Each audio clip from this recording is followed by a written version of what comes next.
Last গান করে শেষ করছি।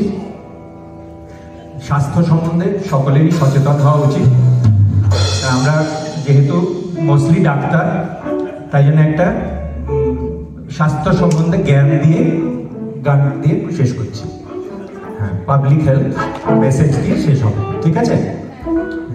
এর মধ্যে শশা আছে, দুধ আছে, মধু আছে, এগুলো সব আছে। বাথরুম আছে, আয়না আছে। শুনুন, চলো ভাই, এরপর নাটক দেখতে হবে, কত জল খেতে হবে একটু।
Thank you very much, ladies and gentlemen.